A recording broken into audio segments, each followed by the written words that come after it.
Baik, Bapak Ibu dan Saudaraku yang diberkati Tuhan, senang bertemu dengan Bapak Ibu di ulang tahun yang ke-17 gereja kita hari ini.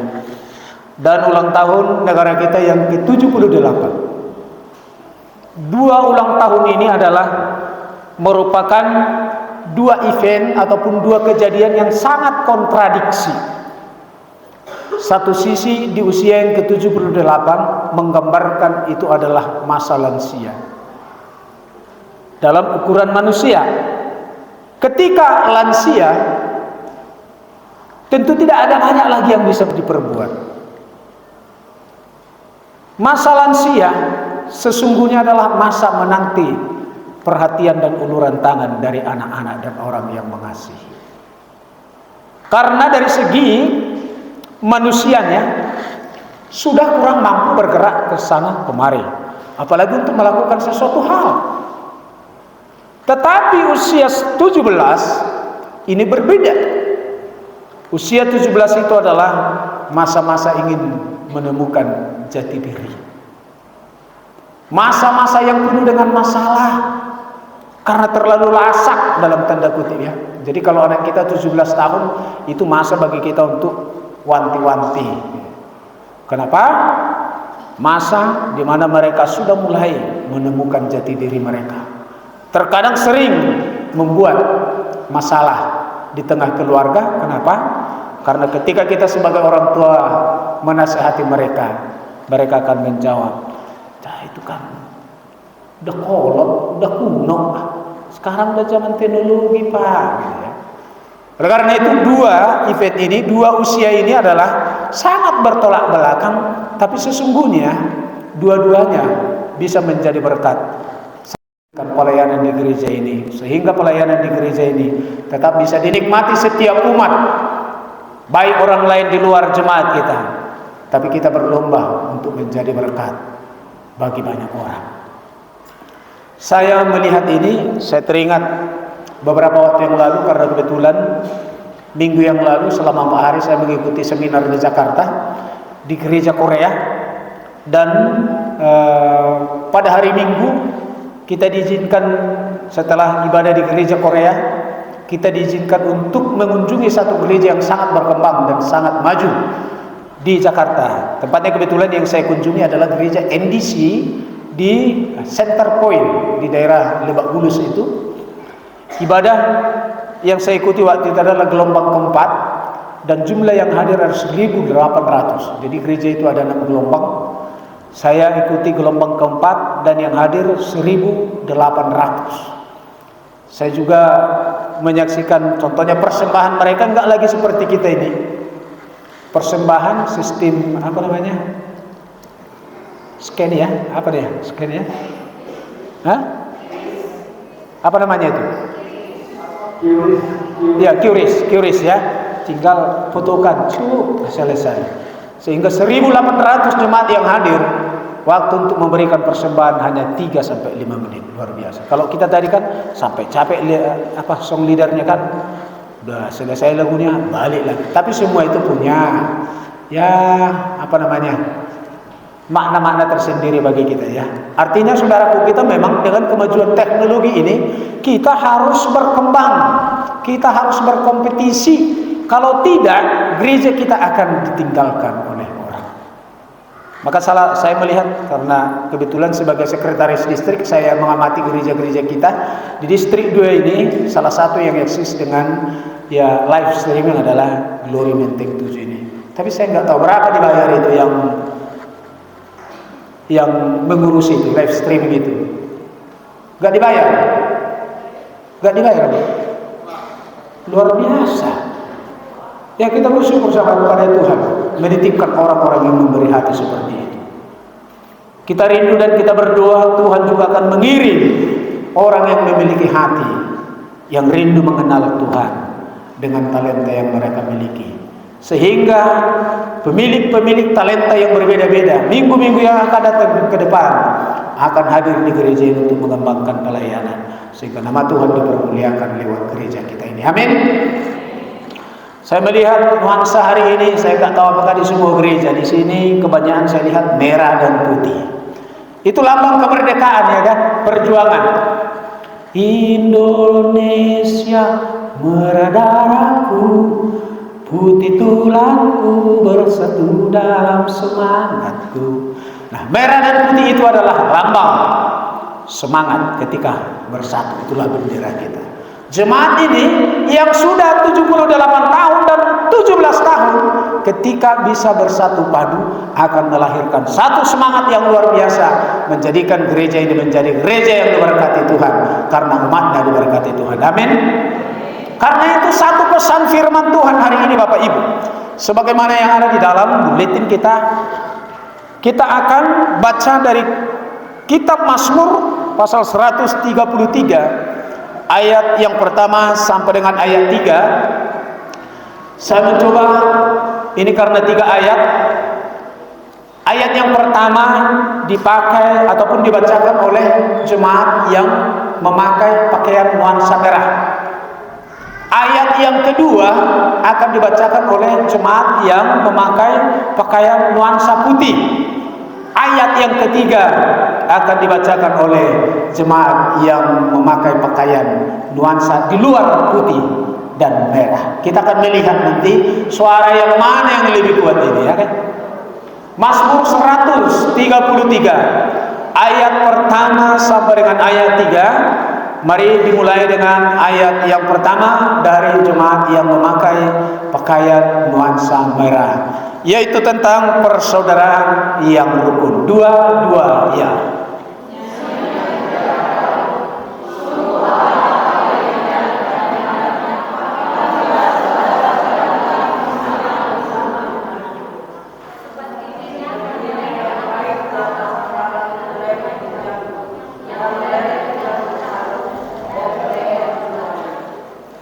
Seperti embun gunung.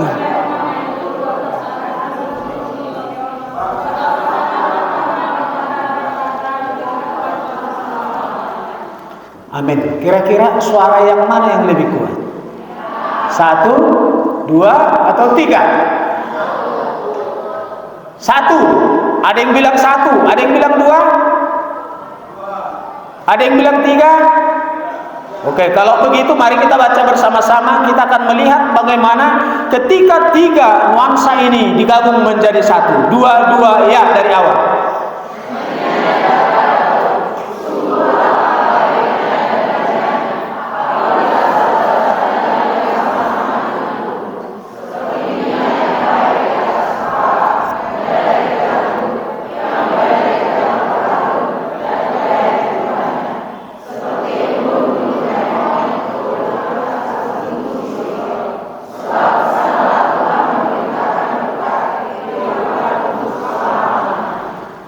Amin. Yang mana lebih kuat?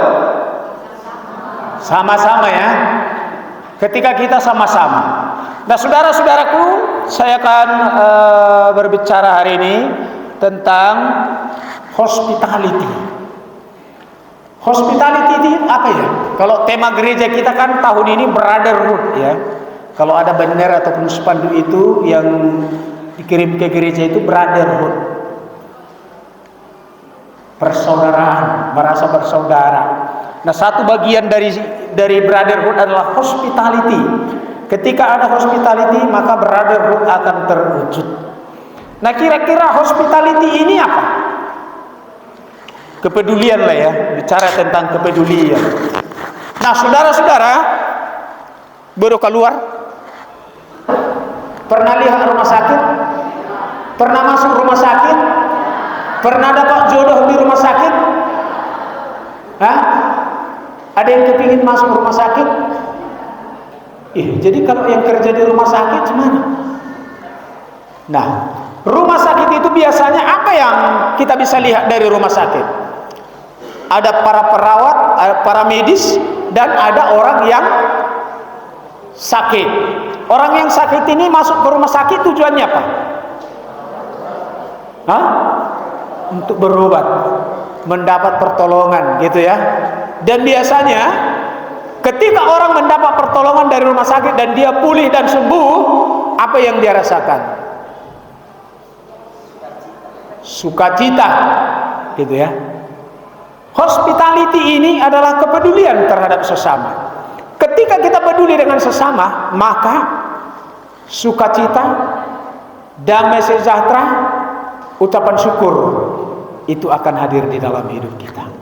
Ternyata orang yang bersukacita, orang yang bersyukur, orang yang memiliki hati yang damai, saudara-saudaraku yang diberkati Tuhan, itu yang Tuhan senang. Hati yang gembira, apa katanya? Jadi belum rasain kamu, gembiralah. Itu katanya obat. Betul. Tadi pagi kami mau berangkat sini sama istri. Kami sudah beresi, karena biasanya kalau pelayanan agak pagi turun ke Medan, biasanya kita sarapan di mobil, nggak di rumah, karena kita mau mengenang masa-masa kita berpacaran dulu. Ya, kalau berpacaran dulu kami, ya sering juga suap-suapan. Tapi sesudah menikah, situasi nyaman, aman, tenteram, ini peristiwa suap menyuap ini jarang terjadi. Maka ketika ada pelayanan ke daerah Medan, kalau pagi ibadah gelombang 1 dan 2 umpamanya, saya selalu minta untuk makan ataupun sarapan di mobil, supaya istri menyuapi, supaya ingat akan kasih yang mula-mula. Juk-juk dulu pada kayak diulang. Sering kita lupa akan masa-masa indah ketika kita tidak ulangi. Jadi Bapak Ibu, kalau mengenang bagaimana indahnya dan nikmatnya ketika kita masih baru yang menjalin hubungan dengan pasangan kita yang ada sekarang, jangan yang lain, pasangan yang ada sekarang saja. Jangan pasangan dengan cinta pertamamu. Kalau yang cinta sekarang, yang ada sekarang adalah cinta ketujuh gitu. Ada yang menikah dengan cinta pertamanya di sini? Ada? Bah, enak bukan? Sarupa nasibta. Sama kita. Ada yang menikah dengan cinta ketiga. Ada yang menikah dengan cintanya nggak diingat lagi entah cinta keberapa itu. Ada di gudangnya. Nah, saudara-saudara, tadi pagi kami mau berangkat. Ternyata sudah mobil mau dijalankan, ada kendala. Udah itu kita sepakat, cemana kita naik kereta lah. Lalu istri saya bilang, naik kereta pun kita nanti, kereta kita kayaknya sudah ada gak bagus, ada bunyi-bunyi. Jadi udahlah naik senabung lah kita. Kami putuskan anak-anak antar dari rumah ke Simpang Buku, kita menaik mobil, lalu kita menunggu hampir 20 menit supaya ada mobil lewat. Saya sudah gelisah. Waduh, itu penyakit saya. Kalau saya nggak tepat dengan waktu, saya kurang bisa mengendalikan emosi saya. Itu pula saya. Waduh, gimana kita yang terlambat itu? Kalau istri saya bilang, bagaimana kalau kita pinjam mobil orang? Pinjam lagi bilangnya. Tapi enaknya dia bangun kan enak juga. Nanti kita naik hasil ke Amplas. Dari Amplas kita nanti naik becak lah sampai ke gereja. Udah kami rancang. Udah sampai di Simpang Pos, naik ke mobil angkot A97, datang telepon ibu pendeta. Udah di mana? Oh, udah begini, udah naik angkot. Udah naik, turunlah biar aku pesan Grab. Singkat cerita nih, turun kami. Ada 20 menit juga nunggu di sana. Grabnya saya hubungi, oh jauh kali titiknya Pak katanya. Telepon ibu pendeta, ganti lagi. Sehingga dari gunung sampai ke sini kami tetap menikmati mobil dan Grab yang pakai AC. Padahal dirancang dari awal kita ya sepakat kita naik AC turun, lalu nanti naik angkot biar ada aromanya sedikit. Bajuku udah pakai kayak gini kata apa-apalah. Ya, baru kita naik becak lagi. Wah, rambutku sudah begini. Udah enggak apa-apalah. Yang penting hatimu tetap cantik gitu. Tapi enggak sesuai dengan rencana itu. Terima kasih buat Ibu Pendeta yang sudah memperhatikan nasib kami pagi ini. Ya, jadi hospitality itu juga berhubungan dengan hospitality. Bagaimana kita peduli. Nah, kita Mazmur 133 ayat 1 sampai 3 itu menggambarkan sungguh alangkah indahnya bila apa katanya? Saudara hidup rukun bersama. Bapak Ibu suami istri, ada yang baru datang tadi pagi datang ke gereja? Nggak ada. Karena sensitif sekali loh hari Minggu ini bagi orang Kristen. Persoalan kecil bisa jadi masalah besar. Karena itulah pekerjaan iblis. Saya bilang sama istri saya tadi, sama ibu pendeta, gantilah, udah cuci muka lah kau nanti, gantilah bedakmu itu. Kenapa? Semakin tua kau melihat, bilang. Kenapa? Karena aku pulang dari Jakarta, aku bawa kosmetik, mungkin dipakainya itu buatan Korea, tapi nggak sesuai dengan wajahnya. Saya lihat. Jadi saya lihat, tanya, saya juga agak terkejut duduk di sampingnya. Saya lihat, loh, kok nggak seperti wajah semula yang biasa gitu loh. Lalu sampai di Medan, kayaknya agak jelek mukamu itu. Udahlah, kau diciptakan Tuhan begitu untuk tampil apa adanya. Nanti cuci muka lah kau, pakailah bedakmu yang biasa, gak usah yang lain-lain. Bukan bedaklah dia seperti itu, tanpa asli. Itulah salah satu wujud dari hati yang rukun, hidup rukun diberkati Tuhan. Kalau dipakainya itu ini tadi tetap, yang dipakainya dari Bandar Baru, aku juga nggak nyaman di depan, karena selalu kulihat wajahnya kan. Nah, hidup rukun itu adalah gambaran hidup yang diberkati oleh Tuhan. Jadi kalau kita mau hidup rukun, kalau kita mau diberkati oleh Tuhan, hiduplah rukun dalam persekutuan. Luar biasa. Nah, bicara pertanyaan, biasanya ini yang saya katakan tadi, di usia 17 itu inilah yang terjadi, ingin mandiri. Jadi kalau gereja ini sudah 17 tahun, belajarlah untuk mandiri. Gitu ya. Mandiri. Mandiri untuk melakukan misi, melakukan pelayanan. Ada gereja sampai mau tutup, selalu bergantung kepada gereja yang lain resoknya. Oleh karena itu, Sweet 17 biasanya dirayakan karena ada sesuatu yang unik di usia 17 tahun itu. Dia ingin mandiri, menemukan jati dirinya, dan dia juga ingin keluar dari zona nyaman yang biasanya. Kemudian dia ingin berekspresi. Nah, saudara-saudara, gereja yang saya ceritakan tadi itu, yang saya kunjungi itu, NDC itu usianya 10 tahun. Tapi jemaatnya menurut data mereka itu adalah 10.000. Anggota full timernya 60 orang. Tapi anggota sukarela ataupun apalah namanya, volunteer, bekerja melayani tanpa dibayar itu 1.250 orang. Saya melihat dalam pikiran saya, kapan ya gereja Metodis seperti ini? Biasanya gereja Metodis mau leader saja pun direbut. Biasanya kalau di sini enggak itu. Mau jadi majelis pun repot duluan, stres pendetanya, karena belum waktu ada pemilihan. Abang pendeta, aku mau jadi majelis lah. Lalu saya tanya, waktu itu gereja yang ada di Korea, bagaimana kalau di gereja Korea itu bagaimana syarat untuk memilih jadi majelis? Jadi majelis itu bagaimana syarat? Ada 3 katanya.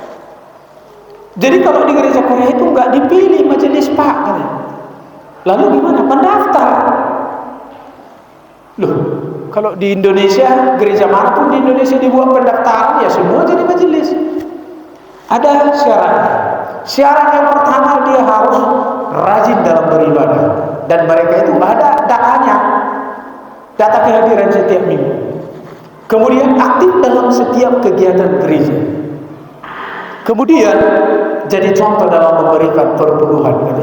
Jadi dia bisa teliti apakah dia sudah layak jadi majelis atau tidak, sehingga kita membuka pendaftaran. Dia sangat sulit memilih jadi majelis katanya. Nah, saudara-saudara,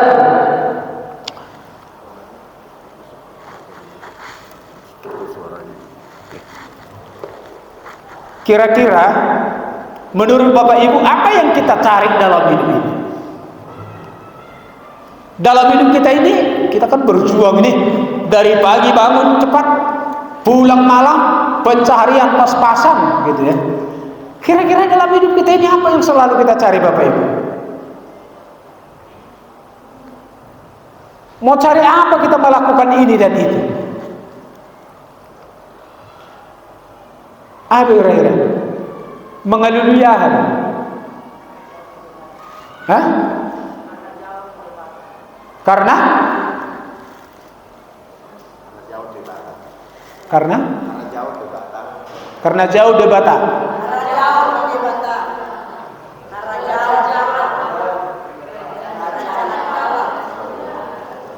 Gimana tadi? Kerajaan di iya, kita mencari kerajaan harajaun di debata gitu ya. Harajaun di debata. Kerajaan surga. Itu yang kita cari. Di mana itu kita cari? Kita cari-cari kan nggak dapat kan? Padahal kerajaan Allah itu ada di dunia ini, Bapak Ibu. Ketika kita hidup rukun dan damai bersama dengan saudara dalam persekutuan, itu maka dikatakan dalam doa Bapa kami, jadilah, datanglah kerajaanmu di bumi seperti. Jangan kita cari kerajaan Tuhan itu di surga, Bapak Ibu. Di dunia ini kita harus cari, ciptakan. Bagaimana caranya? Hidup dengan rukun dan damai. Ada kuisonan yang mamorah, ada yang kepingin kaya tapi selalu berantem dengan pasangannya. Ada kepingin di mana mamorah, ada selala marbadai pagi satu sore. Ada yang rindu begitu? Rasa enggak? Kita pasti rindu hidup bahagia kan? Tolema suadong petaho godang cukup nakap petaho asal mak bahagia. Maka ada dalam lagu dunia katanya, ada enggak ada, yang penting kita bahagia. Ada enggak ada, yang penting kita bahagia. Ya. Bagaimana mungkin bahagia kalau enggak ada? Oleh karena itu yang kita cari dalam diri, dalam hidup kita adalah damai.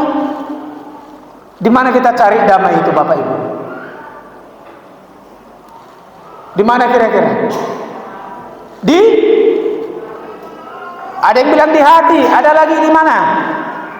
Di mana kita cari damai? Di dalam, nyanyi dulu ya lagu-lagu sekolah minggu. Ke gunung tinggi, dua-dua ya. Ke gunung tinggi ku naik mencari damai. Ke lembah jurang ku turun mencari damai. Tapi akhirnya damai tiada ku dapat di sana, kecuali di mana? Hanya di dalam Yesus. Jadi Bapak Ibu, kalau kita mau damai, datanglah pada Tuhan Yesus, karena damai itu kita dapat di sana. Ya. Apa yang dicari orang di dunia ini pagi, siang dan malam itu tidak akan membahagiakannya kalau itu di luar Yesus. Ya. Apa yang dicari orang? Uang. Apa yang dicari orang? Apa yang dicari orang pagi, siang, sore, malam? Bukan Tuhan Yesus. Sebanyak apapun uang kita, sebanyak apapun harta kita, semewah apapun kehidupan yang kita nikmati di dunia ini, kalau enggak kita pergunakan untuk memuliakan Tuhan, semuanya itu akan menjadi sia-sia. Amin. Katanya semua apapun hidupmu, semewah apapun mobilmu, seharga apapun mobilmu, sebanyak apapun hartamu, kalau kau tidak memuliakan Tuhan, itu akan menjadi sia-sia. Karena mobil terakhir yang Anda akan tumpangi di dunia ini adalah mobil jenazah, katanya. Betul kan? Jadi bolo mar Alphard pehitaro tu gereja menteng tujuan, mar Pajero, mar Fortuner, manang mar angkot, manang mar dia petahoi. Kalau tujuan kita enggak memuliakan Tuhan, Bapak Ibu, itu akan sia-sia. Kenapa? Karena mobil terakhir yang akan kita tumpangi nggak bisa mobil kita yang mewah itu, mobil jenazahnya mengantar ke pemakaman. Lama tunda di surga. Mulu si gudang gope keluarga karena tangis, tong dedeo, lo asalau. Kenapa? Karena belum rela melepas. Dia minta menyanyikan lo asau. Nah, saudara-saudara yang diberkati Tuhan, setinggi apapun gelar kita, setinggi apapun pendidikan kita, jangan sombong kalau bukan kita pergunakan untuk memuliakan Tuhan. Karena toh gelar terakhir kita adalah almarhum. Ya. Jadi nggak ada yang kita banggakan di dunia ini rupanya. Yang kita banggakan adalah ketika Tuhan berikan kesempatan bagi kita untuk memuliakan Dia melalui pelayanan-pelayanan kita lewat talenta yang Tuhan sudah berikan bagi kita. Amin. Karena itu siapapun Bapak Ibu, mari bangun gereja ini, bangun persekutuan ini dengan talenta yang Tuhan titipkan bagimu masing-masing. Karena itulah yang Tuhan mau. Apa yang kita cari? Yesus. Nah, mungkin bertanya, apa yang sering membuat kita sulit untuk menikmati berkat Tuhan? Pernah kita merasa sulit menikmati berkat Tuhan? Pernah? Kenapa? Ado, bisa bahasa Batak semua? Boy, bahasa Batak. Adong bo dihamu manang ado hamu zol maru mobil lebar ale hamu busisau. Hah? Zolma berjabu baru dang mati maksudnya. Ada fasilitas rumah yang baru, kita yang gelisah. Pernah alaniahan hotel, iya kan? Hotel itu kosong, zolma do menikmati iba busisau. Mulu halak Batak madukon hitana mardongan halak na punasa. Kita sering terjebak di sini Bapak Ibu. Orang yang diberkati Tuhan, kita yang gelisah, enggak turut kita bersukacita. Aturannya tanya konotor mau lihat kepada Tuhan. Ile ko pasu-pasu tu amat teh. Saya bukai marokana, anggia bersyukur dia sa imana naik mobil dan baru. Ikon ini datang. Unangnya tanya aku Tuhan. Amar mobil baru mana? Hati sarung pada utim baru kalau ngaku sa di mana? Abu lumar mobil di mana? Saya lain pakai pesi mana ibadah. Adong na semua ni. Saya lang karento ki menyanyi mana Tuhan? Adong na semua ni. Kosong. He ada begamu kosong. He ada hamu markosong ni roha. He ada kosong ni hamu zolma. He ada zolma merasa kosong tu hamu. Itang binoto niya. Hotel. Teal. Na teal may dah. Sombong. Adong bukan na tua-tua mangarado tidak dana ada orang mek-mek da tua-tua do pe mangarado tion. Alay dum balgay mana sweet 17, 17 taon. Dai mo to may mamakulingi noon na mangarado tion. Mamanga ko ito, indama to. Apa?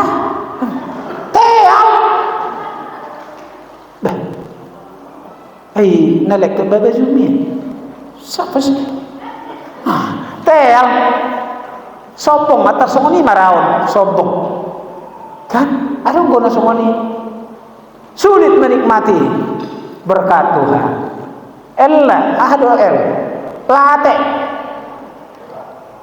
Late rohana adong dicolma iri lah ini, bahasa Indonesia iri lah ini.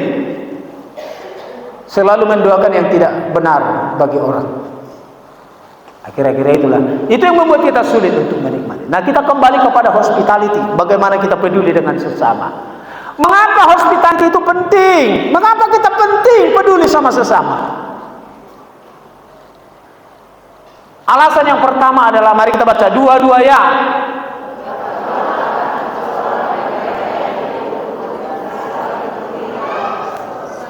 Iya. Coba bayangkan, dalam persekutuan gak ada teman kita dalam konsel nggak ada teman kita dalam Komsel itu. Bisa nggak kita nyaman duduk di sana? Susah. Jangan-jangan ketika kita nggak ada kawan kita di Komsel itu, orang katakan, kalau boleh janganlah datang itu, bah. Kalau datang itu nggak lepas awak senyum, tertawa, ngobrol katanya. Boleh mana bang itu soalnya hukum Taurat ada magudah ini baik katanya. Dan bui semua, dan bui semua, dan bui semua. Dan ibu tahu mana nong tertekap batin ini sepanjang hari on. Alaya dong kau tahu belum dang roi mana Komsel? Iya, nanya dia siapa itu?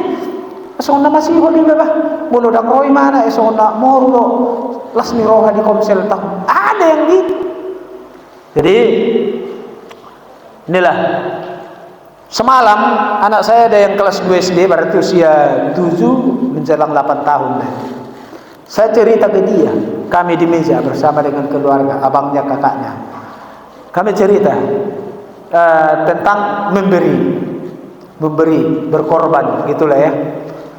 Lalu dia bilang gini, Dad, dia panggil saya kadang Dad, Dedi, kadang dia panggil Papi, kadang dia panggil Pak, suka-sukanya lah karena saya kuda itu. Mau apa pun, Dad, katanya, apa?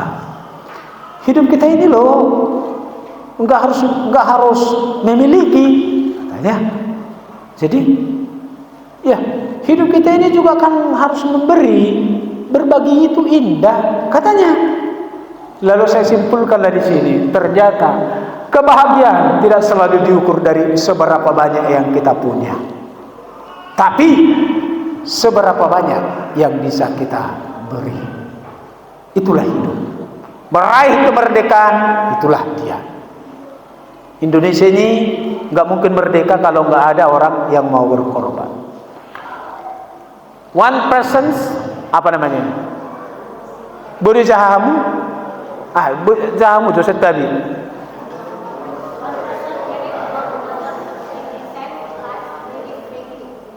Ya, jadi kira-kira artinya kira-kira beginilah.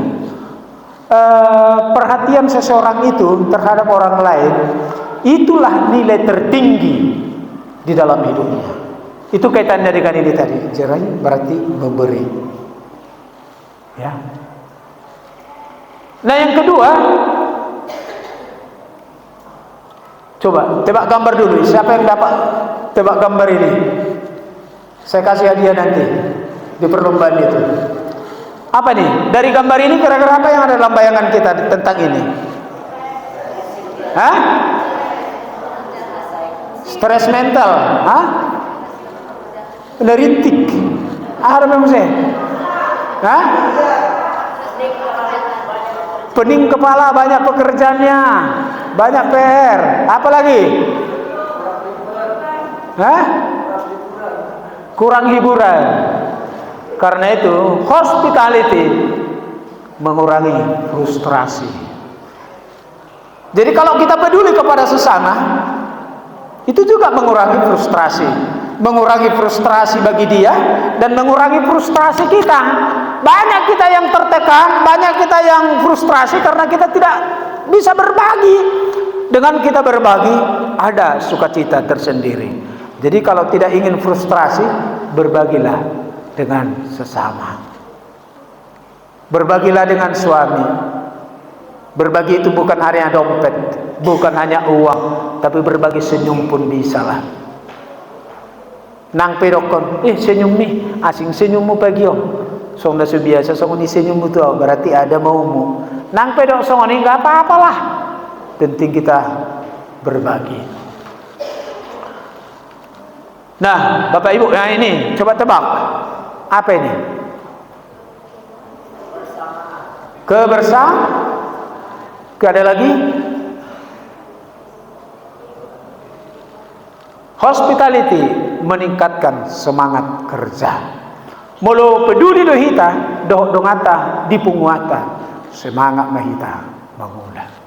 Kalau kita saling peduli dalam keluarga kita, maka saya yakin dan percaya suami dan istri pergi kerja, anak-anak pergi sekolah akan penuh dengan sukacita. Nah, masalahnya, mengapa sering-sering melakukan hospitality? Kenapa kita sulit untuk peduli dengan sesama dalam persekutuan? Apa yang sering membuatnya? Kenapa kita sering sulit peduli dengan sesama dalam persekutuan kita? Sering kan karena kemajuan teknologi. Ini dampak negatifnya. Teknologi itu menjauhkan orang yang dekat dan mendekatkan orang yang jauh. Ya aduh hamu sameja makan. Alai nang marsepak kulingan sudah sibuk dok handphone nah. Ya. Itu luki. Sibuk menulu ko sudah. Anak-anak suamina istrina. Nang marsepak kulingan. HP dong kontak anak adong lah di Jakarta, adong lah di Bali. HP dong kan sameja yang pak kulingi. Jok do songoni kan? Takolah kamu songoni. Apa pedang Allah tinggalan. Tonggo ya songoni. Nah, mengapa sering sulit melakukan hospitality? Apa ini? Don't try this at home. Jangan praktekkan ini di rumah. Gambarnya Haron. Ia tahun senyum. Santai dia senyum. HP Roy natai. Kau buat pisau. Aneh itik ka mamatai ka? Hale si santai ya matai. Hira-hira do maksudnya. Hidup egois. Ya, kita tidak bisa peduli dengan sesama kita sering karena kita egois. Ya kan? Egois. Ada cerita dua orang. Ini satu kampung. Mereka memutuskan untuk berangkat merantau ke tempat yang lain. Jadi suatu saat dari kampung mereka sepakat berjanji ikon sa sitauno do hita ya. Muluho perjulu dapok karizu bantu au mangan. Muluho perjulu bantu behon.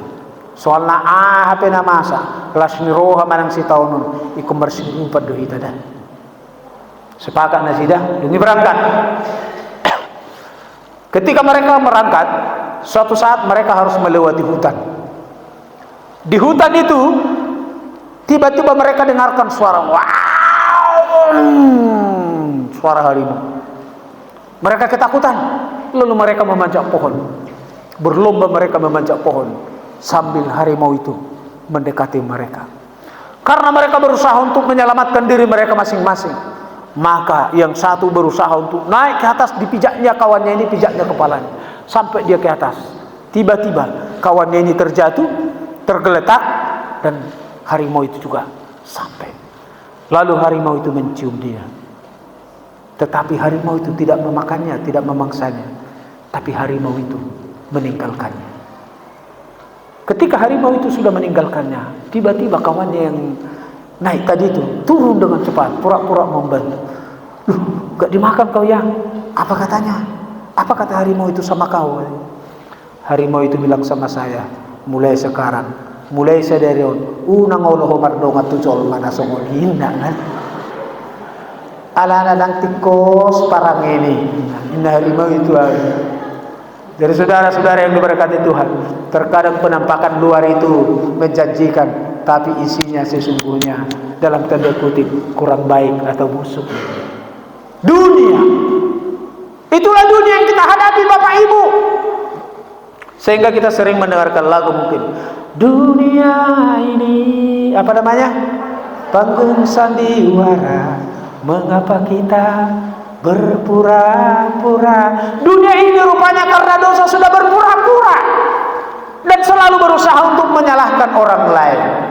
Ketika Allah melihat dan mengetahui Adam memakan buah pohon terlarang, Adam, di mana kau? Itu doa Tuhan. Ngapain kau di situ? Apakah kau makan buah pohon dari yang terlarang itu untuk kau makan? Dangau Tuhan buru-buru naik bambi do mangaliat tuau gabi walang katanya. Ho, mbak saya lakoi. Dangau Tuhan uluk naik bambi do. Menurut aku gabi walang katanya. Itulah gambaran hidup di dunia yang penuh dengan kepura-puraan dan dosa, sehingga banyak orang yang hidup egois, hidup munafik, dan tidak mengindahkan firman Tuhan untuk peduli dengan sesama. Kemudian hal yang membuat kita sulit untuk peduli dengan sesama. Ada hidup dengan S. Tahulah ya hidup dengan S ya. Ada hidup dengan 6S. Bapak Ibu, susah melihat orang senang. Senang melihat orang imau 6S. Dan S maksudnya onom. Abah kebetar pikiramu aja manusia ada S na yang pedita. 6S susah melihat orang senang. Senang melihat orang susah. Itulah yang membuat kita sulit untuk peduli dengan sesama. Terakhir, apa kiat untuk bisa peduli dengan sesama? Kira-kira apa yang bisa kita lakukan supaya kita bisa peduli dengan sesama? Sehati dan satu. Bahasa Bataknya apa? Saroha sa pikiran. Muse bahasa Batak. Satahi sauluan. Muse rap tu dolok rap tu toruan. Badiga besai ulaun boleh saya rapa-rapa terus. Ya kah?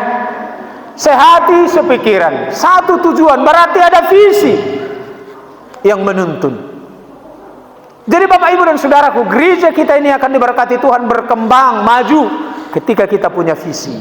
Visi itu adalah untuk menyenangkan hati Tuhan. Apa yang bisa kita lakukan di gereja ini sesuai dengan visi itu? Itulah yang mau kita lakukan, menyenangkan hati Tuhan. Karena kita seperti lagu yang mengatakan bahwa hidup kita ini ingin menyenangkan hati Tuhan. Menyenangkanmu, senangkanmu, hanya itu kerinduanku. Hanya itu, no other choice.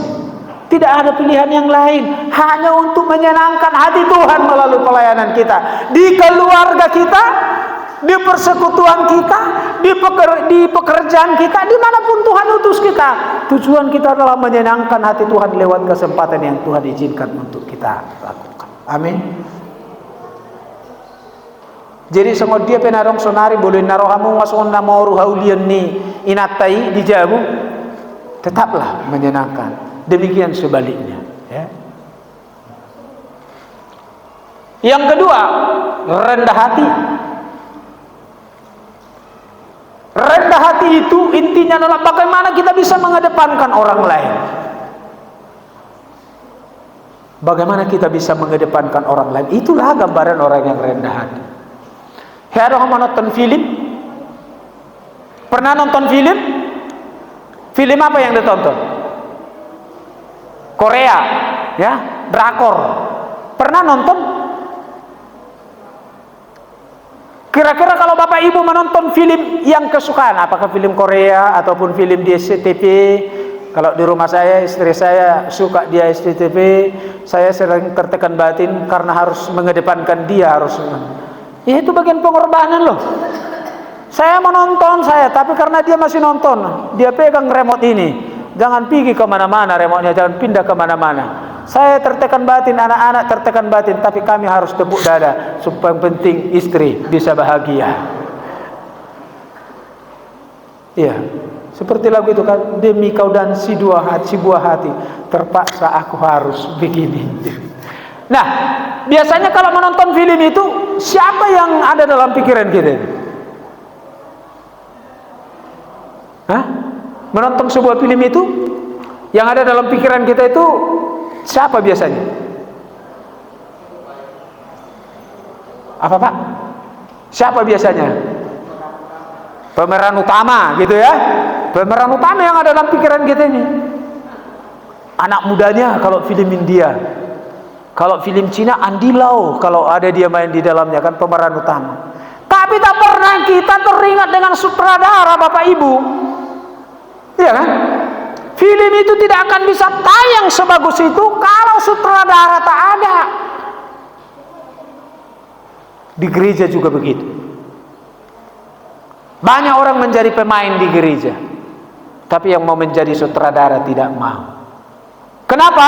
Karena menjadi sutradara itu dibutuhkan kerendahan. Dan perlu ikut tarida guara hudisi. Dan perlu ikut nadong guara hudisi. Na perlu ahada bui hubain. Jarang orang seperti itu. Ya kan? Di gereja manapun banyak yang begitu. Boleh dong dibayar itu di berbagai gereja ada yang memberikan ucapan syukur.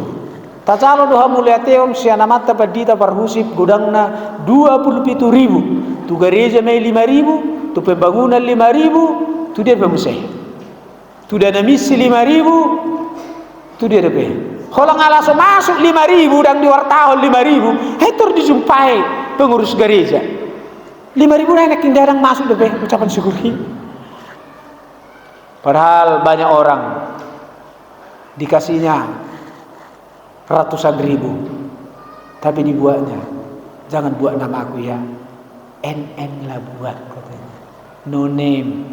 Ipe tonggo salah, dak pas, alanya masa mungkin kasih ucapan syukur no name, gak ada namanya. Jadi Bapak Ibu seberapa yang kita berilah namamu di situ, karena itu berarti kau Bapak Ibu kita menunjukkan jati diri kita bahwa kita mau memberi, sehingga dengan itu orang akan dapat belajar untuk hal yang baik. Nah, saudara-saudara yang diberkati Tuhan, yang terakhir mungkin ya, memiliki komitmen. Harus ada komitmen kita, karena terkadang ketika kita membangun komitmen, mulailah bekerja simbolis pertanduk. Kau perhatikan itu, enak kali lah dia kau bantu ya. Padahal anakmu pun minta susu nggak kau kasih katanya. Ngapain kau bantu-bantu orang? Ya kau aja dulu pikirkan. Nah itu mulai datang di sini pikiran ini. Betul juga ya. Akhirnya nggak ada yang peduli. Nah itu harus diantisipasi. Itulah yang sering membuat kita sulit untuk peduli dengan sesama, karena iblis mencekok pikiran. Oleh karena itu Bapak Ibu dan Saudaraku yang diberkati Tuhan, pengalaman meraih kemerdekaan Republik Indonesia ini, ada banyak orang yang mengorbankan nyawa. Ada banyak orang yang berkorban dalam segala hal untuk meraih kemerdekaan itu.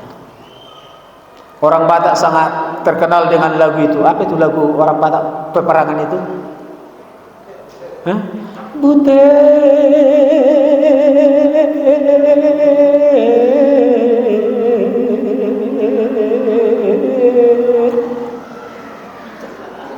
di pangungsi aduh bapakmu ale bute di pangungsian ngungsi dia minggat. Kenapa? Memperjuangkan meraih kemerdekaan itu Bapak Ibu. Harus dikorbankan istrinya dan anaknya yang belum lahir. Dan ketika dia lahir mamanya menyanyikan bute dengan pengorbanan perasaan. Kalau berkorban dari segi materi mak gampang, berkorban dari segi waktu gampang. Kalau kita punya, kita bisa kita berkorban. Tapi yang sulit kita lakukan adalah berkorban dari segi perasaan. Gitu ya. Orang yang berkorban dari segi perasaan bisa jadi kurus Bapak Ibu, bisa jadi penyakitan. Ya kan? Maka dikatakan sakitnya tuh di sini, di dalam hatiku. Sakitnya tuh di sini. Apa katanya? Nah itu persoalan berkorban dari segi perasaan. Sakitnya tuh di sini, nggak bisa diungkapkan. Wah ya, bertahu kau ya, sakitnya tuh di sini, ya nggak kau yang merasakan. Nah, berkorban, meraih kemerdekaan itu, meraih kesuksesan itu dibutuhkan pengorbanan. Para pejuang bangsa kita banyak yang mati, pahlawan revolusi, pahlawan nasional, pahlawan apa namanya itu. Kalau di gereja pahlawan iman, mereka banyak berjuang untuk menyampaikan kepada kita satu pesan, bahwa engkau harus hidup di dalam Tuhan Yesus supaya engkau memperoleh keselamatan. Itu pesan dari pejuang iman kita. Karena itu, sebagaimana Yesus, nah ini juga Yesus yang memerdekakan kita ya. Sebagaimana Yesus yang telah berjuang sampai titik darah penghabisan. Ini anak Medan kan? Anak Medan itu ya. Titik darah penghabisan, rela doa kawan, hancur demi kawan. Ima adokon doang gua ini ada juluan ini kan sonaring negati jolme hancur demi kawan mau toki katanya demi auto dia dokon hancur demi kawan dipelesetkan orang karena saudara-saudara yang diberkati Tuhan sampai titik darah penghabisan Yesus lakukan menanggung rasa pedih rasa sakit hingga mati disalib untuk memerdekakan kita dari dosa kita. Karena itu sekarang kita berkata, sekarang aku bebas, ya, karena Yesus yang membebaskannya. Karena itu mari kita memaknai pengorbanannya, pengorbanan Tuhan Yesus, untuk sampai kita dapat mengisi hidup kita dengan nilai-nilai kemerdekaan yang telah diwariskan Yesus kepada kita. Karena itu apapun yang kita lakukan Bapak Ibu di dalam gereja ini, di dalam persekutuan kita melakukan pelayanan, ingat, pandang satu pribadi, yaitu Yesus yang tersalib untuk kita, untuk menebus dosa kita, untuk kebaikan kita, dan untuk keselamatan kita. Dengan demikian hidup kita, sesulit apapun adanya hidup kita, kita akan tetap memandang salib itu, bahwa apa yang kita alami Tuhan juga pernah alami untuk kebaikan kita. Maka Yesus berjanji, sesulit apapun adanya hidup kita, karena Dia sudah memerdekakan kita dari dosa kita, Dia memberikan garansi bagi kita bahwa Dia akan selalu bersama dengan kita, Dia akan meringankan beban kita, Dia akan memberikan solusi bagi setiap pergumulan yang kita alami. Dia katakan dalam firman-Nya, marilah kepadaku semua yang letih lesu dan berbeban berat, aku akan memberi kelegaan kepadamu. Karena itu Bapak Ibu dan Saudaraku, tidak ada alasan bagi kita untuk selalu hidup di dalam tekanan yang demikian berat. Tidak ada alasan bagi kita untuk tidak mampu bangkit dan berjuang. Tidak ada alasan bagi kita untuk tidak move on dari segala sesuatu yang membuat kita jauh dari Tuhan. Kenapa? Karena Tuhan yang memerdekakan kita dari dosa kita. Karena Tuhan, pahlawan iman kita, telah melakukannya untuk kita. Pertanyaannya sekarang adalah, bagaimana dengan kita? Apakah kita mau datang kepadanya? Apakah kita mau menyerahkan hidup kita kepadanya melalui pelayanan-pelayanan yang Tuhan titipkan kepada kita? Dan apakah kita mau untuk berkorban demi kemajuan persekutuan kita lewat bagaimana kita mengasihi, mendukung, memperhatikan, dan peduli dengan orang-orang yang ada dalam persekutuan kita yang membutuhkan kehadiran kita? Jawabannya ada di hati kita masing-masing. Tuhan merindukan. Jawaban kita adalah yes. Karena Tuhan sudah terlebih dahulu mati untukku, maka tidak ada alasan bagiku untuk tidak mengasihi, untuk tidak mengampuni, untuk tidak melayani. Ya. Kenapa? Melayani ternyata, melayani sesama, peduli dengan sesama, itulah yang terindah dalam hidup kita. Tiada lebih indah, apa katanya? Ku melayani Yesus walaupun kadang, apa namanya? Berat jalanku, tiada aku mundur sebelum berakhir hidupku, karena aku tahu apa arti hidupku. Apa arti hidup kita? Ku melayani Yesus, itu terlebih dari semua. Ku melayani Yesus, itu terlebih dari semua.